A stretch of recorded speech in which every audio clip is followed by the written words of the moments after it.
આજે તો બાબુ એવું શું બનાવી દીધું કે મારે નાના છોકરાની જેમ હાથ લંબાવીને માગવું પડ્યું? વિડીયો છેલ્લે સુધી જોજો, મજા આવશે. કેમ છો મિત્રો? જય શ્રી રામ, ગુડ મોર્નિંગ. હું છું mister KSK vlogger from Ankleshwar. મેરે મિની વ્લોગ में દિલ સે સ્વાગત. ચાલો તો આજે સવારમાં જવાનું થયું લેબના કામથી બ્લડ કલેક્શનમાં. અને ભાઈ અંધારું પણ એટલું અને ઠંડી બી એટલી, જેકેટ તો કઈ કામ જ નહીં લાગે.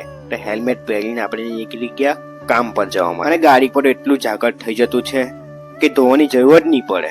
ત્યાર પછી લેબનું કામ પતાવીને આવી ગયો જીયાનને સ્કૂલે મૂકવા માટે. આજે છે જીયાનનો ડાન્સ પ્રેક્ટિસ, એટલે આજે સ્કૂલે મૂકવા આવવું પડ્યું મારે. જીયાનને સ્કૂલે મૂકીને આવી ગયો ઘરે, અને ઘરે તો અહીંયા મસ્ત નાસ્તો કરી રહ્યો હતો. અને નાસ્તામાં છે બિસ્કિટ, ને જો કેવો સરસ ખાઈ રહ્યો છે. અહીંયા નાસ્તો કરી લીધો, પછી હું એની સાથે રમવા લાગી ગયો. ત્યાર પછી હું રેડી થઈ ગયો, ટિફિન પેક કરી લીધો અને પછી નીકળી ગયો કામ પર જવા માટે.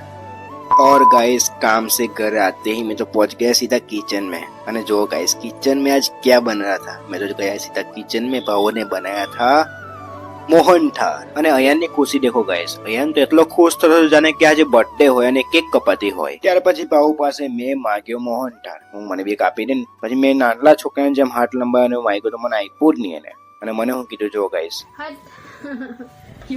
पैसा लाओ. चलो तो गाइस अब उनके पास तो पैसे मांगे थे भाऊ ने. कोई बात नहीं, एक थोड़ा सा पीस मिला मुझे और मैंने खा लिया. तो हमारा घर बने कि नहीं कमेंट કરી નાખજો.